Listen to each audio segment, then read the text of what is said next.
Station గన్పూర్కు సంబంధించిన సభను నేను చూసిన. అయితే ఆ సభలో ఏం మాట్లాడతారంటే కాజీపేటకు సంబంధించి కోచ్ ఫ్యాక్టరీకి సంబంధించిన డివిజన్ అంటాడు, కాసేపు ఇంకోటి అంటాడు, కాసేపు ఇంకోటి అంటాడు. ఆశ్చర్యకరమైన విషయం ఏంటంటే అందులో ఎవరు అక్కడ ఉన్న కడియం శ్రీహరికి సంబంధించి పూర్తి స్థాయిలో కూడా ఆయన షెవ్లో చెప్తాడు. షెవ్లో చెప్తే మావాడు మళ్ళీ దాన్ని సరి చేసుకుంటాడు. ఒక్కసారి ఆ వీడియో కూడా కాజీపేట అది డివిజన్ కాస్త ఏం చేసిండంటే జంక్షన్ చేసిండు. ఒక్కసారి మీరు ఇంటర్ అది వినాలి, ఎందుకంటే తెలంగాణ ప్రాంత బిడ్డలకి ఇది అవసరం. కాజీపేట రైల్వే జంక్షన్ ను తీసుకొచ్చే బాధ్యత మీ సోదరిమణి మీ ఆడబిడ్డ డాక్టర్ కావ్య తీసుకుంటది. వారికి రైల్వే డివిజన్ ని తెచ్చే బాధ్యత మా ఆడబిడ్డ మా సార్కు రైల్వే జంక్షన్ కు తేడా తెలియదు, రైల్వే డివిజన్ కు తేడా తెలియదు. ఇక ఈ సభను పట్టుకొని ఓలు ఇక మామూలుగా కాదు, ఇక ఒక్కొక్కరు ఒక్కొక్క బాధ. రైల్వే జంక్షన్ కు డివిజన్ కు తేడా తెలియదు మా ముఖ్యమంత్రి గారికి. ఆ కడియం కావ్య తీసుకొస్తుందట, జంక్షన్ తీసుకొస్తుందట. మళ్ళా చెవుల మా కడియం శ్రీహరి చెవులో చెప్తే అప్పుడు కాస్త దాన్ని మార్చుకొని జంక్షన్ కాస్త డివిజన్గా మాట్లాడింది. అంటే ఇచ్చిన పేపర్ స్క్రిప్ట్ కూడా కరెక్ట్ చదవరకపోతే ఇక ముఖ్యమంత్రి హోదాలో ఉండేందుకో ఏం కథను. ఇక ముఖ్యమంత్రి గారు నిన్న ఏం మాట్లాడిండు, ఏం కథ, ఏం లక్షణం, ఒకసారి దాన్ని చూసే ముందుకు ఇది చూద్దాం. రాష్ట్రానికి ఆదాయం తగ్గింది, అంచనాలకు తగ్గట్టుగా వస్తలే, అప్పుల ఊబిలో చిక్కుకుంది, కొత్త అప్పులు ఇక చేయను, రైతులు మహిళలకు మస్తు పనులు చేసిన, 2 లక్షల రుణమాఫీ, 12,000 రైతు భరోసా, సన్నవడ్లకు 500 బోనస్ ఇచ్చిన, మహిళలను కోటీశ్వరులను చేసిన, ఆడబిడ్డలకు ఏడాదికి 2 చీరలు పెట్టిన, నిరుద్యోగ సమస్య లేకుండా చేసిన, ఇంత చేస్తే నా మీద ఎందుకు కోపం. స్టేషన్ గన్పూర్ సభలో సీఎం రేవంత్ రెడ్డి మాట్లాడిన మాటలకు ఒక్కొక్క దానికి ఒక్కొక్క డెఫినేషన్ అది. ఒకసారి చూడురి. కొత్త అప్పులు ఇక చేయను, ఎంత చేసిండు, కొత్త అప్పులు చేయకపోతే నువ్వు అసలు ఏమని చెప్పిండు తెలుసా వీళ్ళు. గతంలో 2023 ముందు కేసీఆర్ ప్రభుత్వం అప్పుల పాలు చేసింది, తెలంగాణ అమ్ముతుంది, ఓ అన్న ఓ అక్క మీ భూములు అమ్ముతుందని ప్రచారం చేసిళ్ళు. కానీ సరిగ్గా 15 నెలల కాలం కాలే. ఏం చేసిళ్ళు, తెలంగాణ రాష్ట్రంలో 1,50,000 కోట్ల రూపాయల అప్పు తెచ్చిళ్ళు. ఓ యూనివర్సిటీ కట్టలే, ఓ విద్యాలయం కట్టలే, ఓ పేదలకు సంక్షేమ పథకాలు అందించలే, పోనీ వీళ్ళేమన్నా అభివృద్ధి చేసిర్రా అంటే గుండు సున్నా. మరి ఆ 1,50,000 కోట్లు ఎక్కడి పోయినాయో ఇప్పటి వరకు కూడా ఆచూకీ అతి లేదు గతి లేదు. ఇక్కడ మన ముఖ్యమంత్రి గారు ఇచ్చిన 4-5 స్టేట్మెంట్లు ఉన్నాయి, ఒకసారి చూడుర్రి. కొత్త అప్పులు ఇక చేయను, ఆల్రెడీ ప్రభుత్వ ఉద్యోగులకు సంబంధించి జీతాలు ఇవ్వడానికే చేయబదులు తెస్తున్నా అని నిండు అసెంబ్లీ సాక్షిగా మన ముఖ్యమంత్రి గారు చెప్పిండు. మరి చేయబదులుగా తెచ్చే ముఖ్యమంత్రి గారికి సంబంధించి వాటిని ఎట్లా ఇప్పుడు జీతాలు ఎట్లా ఇస్తాడో చెప్పాలి. సరే, కొత్త అప్పులు చేయనన్నాడు కదా, 1,57,988 కోట్లు అనుకుంటా, బహుశా లెక్క ఫిగర్ కరెక్ట్ లేకపోయినా 1,50,000 కోట్ల పైచీలకైతే అప్పు చేసిండు. ఇక చేయనంటాడు. ఇది నిజంగా మాట్లాడతాడా అబద్ధం చెప్తాడో తర్వాత చూద్దాం. ఇక కింద చూడురి. రైతులకు మహిళలకు మస్తు పనులు చేసిన, ఏం చేసినావు? రైతులకు రుణమాఫీ, సంపూర్ణ రుణమాఫీ చేసినావా? ఆ రైతులకు ఏమన్నా పెట్టుబడి సాయం ఇచ్చినావా? రైతులకు రుణమాఫీ చేయలే, పెట్టుబడి సాయం అందించలే, రైతులకు రైతు బీమా ఇవ్వలే, రైతులకు నీళ్ళు ఇత్తలేవు, రైతులకు కరెంట్ ఇత్తలేవు. ఏం చేసినావు నువ్వు? రైతులకు మస్తు చేసినావు అంటే వాళ్ళ భూములలో బంగారు ఆభరణాలు ఏమైనా వండిస్తానవా? వాళ్ళకి ఏం చేసినావు అంటున్నా. రైతులకు ఏం చేసిండో చెప్పాలా మన ముఖ్యమంత్రి. రైతులకు మస్తు చేసినా అంటే మీ కాంగ్రెస్ పార్టీకి సంబంధించిన నేతలే.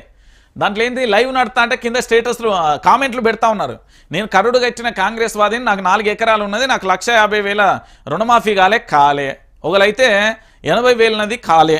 ఆ కామెంట్లు వీళ్ళ పార్టీకి సంబంధించిన వాళ్ళ నేతలే పెడుతున్న పరిస్థితి కనబడతాను.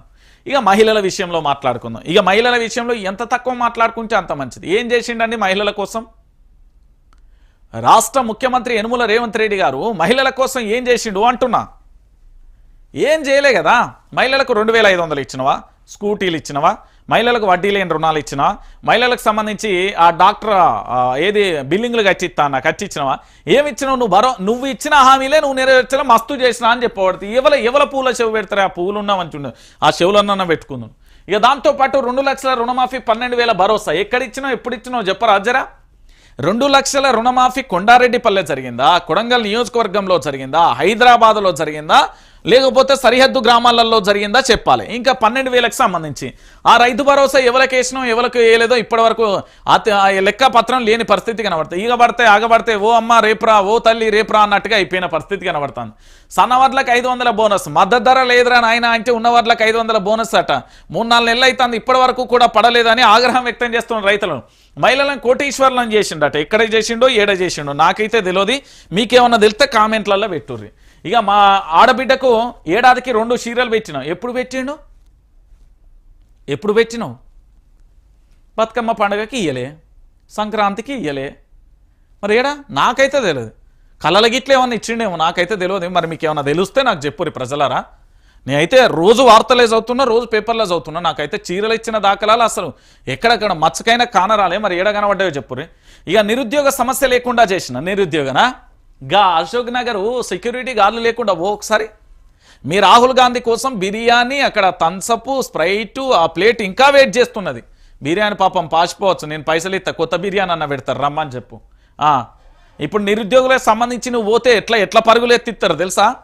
ఇంత చేస్తే నా మీద ఎందుకు కోపం? ఏం చేసినవన్నీ మీద కోపం అన్న. అసలు నువ్వు ఏం చెయ్యలేదే నాయనా శంకరా భగవంత, నువ్వు ఏం చెయ్యలే. అసలు నువ్వేమన్నా చేస్తే కదా, ఏం చేయలే. ఇగో గిటున్న రాయి గిటు పెట్టలేను, నీకు తెలుసో లేదో. నువ్వు ఏం చేయలే తెలంగాణ రాష్ట్రానికి. నువ్వు ఏం చేసావు ఆ లెక్కపత్రాలన్నా బయటికి. తెలంగాణలో దాదాపుగా 60 లక్షల నుంచి 80 లక్షల మంది రైతులు ఉంటారు. రుణమాఫీ కావాల్సిన మంది 30 లక్షల మంది రైతులు ఉంటారు. ఆ మహిళలకు సంబంధించి ఏమి ఇచ్చినో చెప్పు, నువ్వన్నా చెప్పు అసెంబ్లీ సాక్షిగా. ఇగో పలానా వర్గానికి గింత ఇచ్చినా, ఇగో గివి ఇచ్చినా అని చెప్పి. ఏం చేయలే, ఇదంతా ఫేక్, అన్నీ అబద్ధాలే. నేను చెప్తున్నా కదా, అన్నీ అబద్ధాలే. ఇక నిన్న ఇదో కథ. స్టేషన్ గన్పూర్కు సంబంధించి ఇక్కడ మీరు చూస్తున్నారు కదా, మహిళలండి వీళ్ళు ఏంది అంటే తమ గోడును చెప్పుకోవడానికి వచ్చిన మహిళలు. వీళ్ళను పోలీసులు ఇట్లా తీసి పారేస్తారండి, ఇట్లా పక్కకు నెట్టేస్తూ ఉంటే చాలా బాధ అనిపించింది ఆ వీడియో చూసినప్పుడు. రేవంత్ సభలో మహిళను నిరసన, మహిళలను ఈడ్చుకెళ్లిన పోలీసులు. స్టేషన్ గన్పూర్ సభలో ఘటన అంటూ కూడా చెప్పిన పరిస్థితి కనబడుతుంది. వీళ్ళందరూ ఎవరు అంటే సాంస్కృతిక సారథి అనేది ఉండదు, సాంస్కృతిక సారథిలో ఉద్యోగాలు ఇస్తానని మాట ఇచ్చిందట. అయితే ఇప్పటి వరకు ఇవ్వలేదట. దాంతో అక్కడికి ఏం చేసిల్లంటే వాళ్ళ చిన్నపిల్లలతో అందరితోని వచ్చి వాళ్ళు నిరసన వ్యక్తం చేస్తే వీళ్ళను సభలో నుంచి ఈడ్చుకెళ్లిన పరిస్థితి కనబడుతుంది. మహిళలకు నేనిచ్చిన అది ఇచ్చిన అన్ని ఇచ్చిన అంటే కదా, ఏం చేయలే అని చెప్పడానికి ఇగో మళ్ళొక ఉదాహరణ. వీళ్ళకు సాంస్కృతిక సారథిలో ఉద్యోగాలు కల్పిస్తా అని విపక్షంలో ఉన్నప్పుడు అడ్డగోలుగా హామీలు ఇచ్చిండు. ఇప్పుడు అధికారంలోకి వచ్చినాక ఏమన్నా చేసిండా అంటే ఏమీ చేయని పరిస్థితి కనబడుతుంది. దీంతో తెలంగాణ రాష్ట్ర వ్యాప్తంగా కూడా సాంస్కృతిక సారథిలో ఉద్యోగాలు రాక ఇబ్బంది పడుతున్న వాళ్ళందరూ రచ్చరచ్చ ఎత్తున్నారు. మరి దీనికి ఏమన్నా సమాధానం చెప్తావా అంటే లేదు.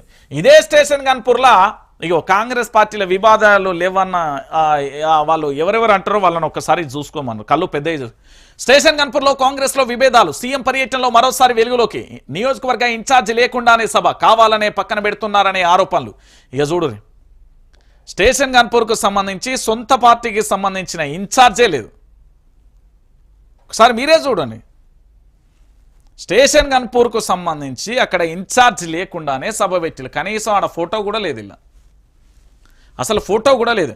ఆ నియోజకవర్గానికి సంబంధించిన ఇన్ఛార్జి సింగపురం ఇందిరా సాక్షిగా లేకుండానే మొత్తం ఎక్కడికక్కడ సభ జరిగింది. సీఎం వచ్చిండు, మాట్లాడిండు, అయిపోయింది. ఫోటోనన్నా కనబడ్డదా అంటే లేని పరిస్థితి కనబడుతుంది.